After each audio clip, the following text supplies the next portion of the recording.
हरवलेल्या जीवा मार्ग दावी पहा, विठ्ठला विठ्ठला विठ्ठला. विठ्ठलाचं 3D चित्र काढण्यासाठी सगळ्यात आपण आधी ड्रॉइंग करून घेऊया.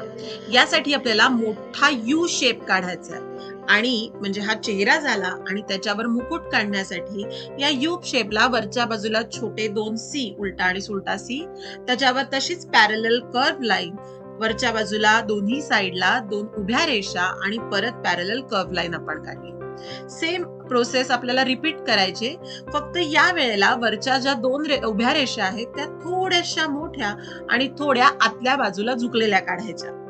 आता हा मुकुटाचा सगळ्यात वरचा भाग आपल्याला काढायचा आहे, तो थोडा लहान होत जातो, त्यामुळे वरचा भाग हा थोडा लहान कर्व लाईन करून करायचा आणि तिरक्या रेषा काढून जोडायचा. त्याच्यावर परत एकदा आपण खाली केलेली प्रोसेस करून वर गोल आकार आणि त्याच्यावर लांबट गोल आकार काढला.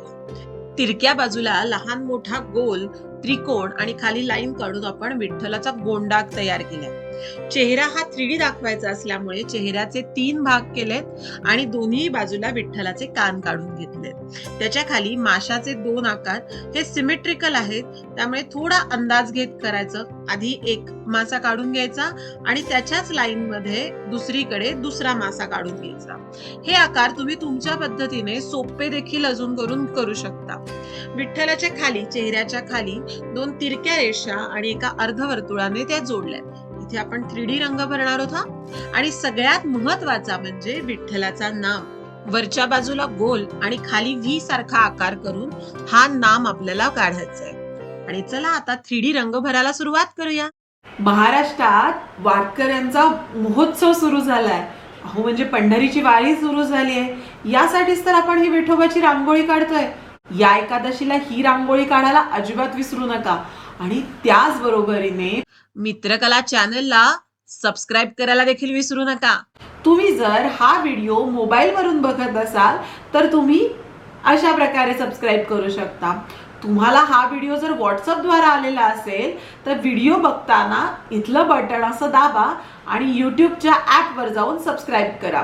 तुम्हाला जर फेसबुकवरनं लिंक आली असेल तर बरेच वेळेला ब्राउझरला व्हिडिओ ओपन होतो आणि मग तिथून सबस्क्राईबचं बटन आपल्याला प्रेस करता येत नाही, कारण ब्राउझरला लॉग इन नसतो ना. मग तिथे ओपन ॲप असं ऑप्शन तुम्हाला दिसेल, तिथून ॲपला जाऊन तिथून सबस्क्राईब करा. चला आता रंग भरायला सुरुवात करूया. तर विठ्ठलाच्या चेहऱ्याचे आपण जे 3 भाग केले त्याच्या साईडच्या दोन्ही भागांना आपण काळा रंग देणार आहोत. रांगोळीमध्ये काळा रंग अगदी इझिली अवेलेबल असतो आणि मधल्या भागासाठी आपल्याला काही रंग मिक्स करायचे. तर त्याच्यासाठी काय करायचं, तर पहिल्यांदा काळा रंग घेतला, त्याच्यामध्ये थोडासा पर्पल दिला, तुम्ही ब्ल्यू पण घेऊ शकता, आणि मग पांढरा रंग टाकून याचा ग्रेइश साइडला थोडा आपण रंग तयार केला आणि तो मधल्या भागामध्ये आपल्याला द्यायचा आहे.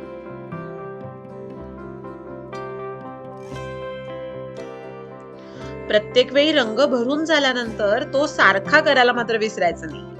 आता मुकुट रंगवायला घ्यायचंय.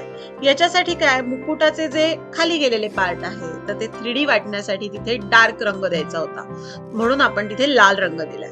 आणि उरलेला मुकुट आपण पिवळा केशरी याच्या कॉम्बिनेशन मध्ये करणार आहोत, म्हणून आता जो रंग दिसतोय हा रंग पिवळा आणि त्याच्यामध्ये थोडासा केशरी रंग मिक्स करून द्यायचा आहे, म्हणजे मुकुट असा छान सोन्याचा दिसेल.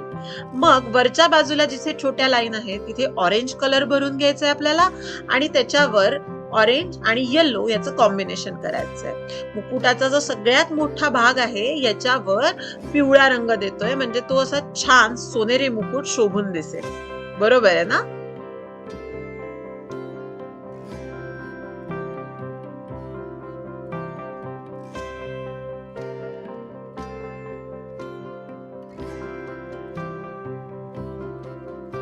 आता जो ग्रे कलर आपण चेहऱ्याला मधल्या भागी दिलाय तोच ग्रे कलर विठोबाच्या दोन्ही कानांना आपल्याला द्यायचा आहे. आणि मग जो पिवळा प्लस ऑरेंज कलर असा आपण वर मुकुटाला वापरलाय ना, तोच रंग मी खाली इथे माशांना देते. इथे पिवळा रंग वापरला तरी तो देखील चांगला वाटू शकतो. तुम्ही तुमच्या चॉईस नुसार नक्की हे कलर निवडू शकता.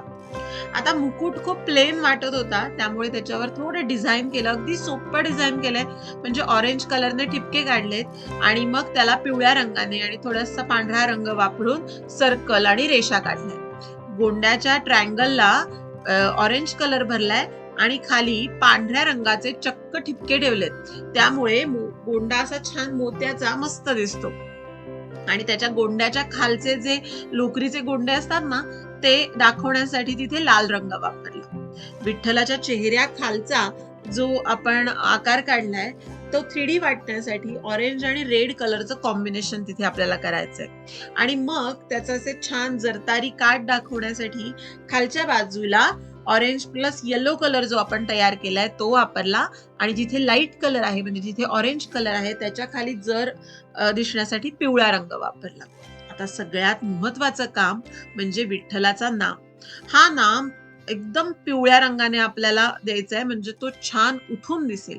नाम भरताना पूर्ण भरायचा, मग बोटाने आतमध्ये सर्कल करून घ्यायचं आणि मग त्याच्यामध्ये काळा रंग आपल्याला भरायचा आहे. अशी सोपी आणि सुंदर विठोबाची रांगोळी बघितली की मनातनं आपोआपच शब्द येतात, बोलावा विठ्ठल, पहावा विठ्ठल. विठोबाची अशी सुंदर आणि अतिशय काढायला सोपी अशी 3D रांगोळी तुम्हाला जर आवडली असेल तर व्हिडिओला लाईक करायला अजिबात विसरू नका. या रांगोळीनंतर अशीच अगदी सोपी आणि पटकन होणारी अशी विठोबाची दुसरी रांगोळी देखील पुढच्या आठवड्यात येणार आहे. त्या व्हिडिओची वाट बघा आणि चॅनलला सबस्क्राईब केलं नसेल तर लगेच सबस्क्राईब करा. असंच भरपूर प्रेम करत राहा. धन्यवाद.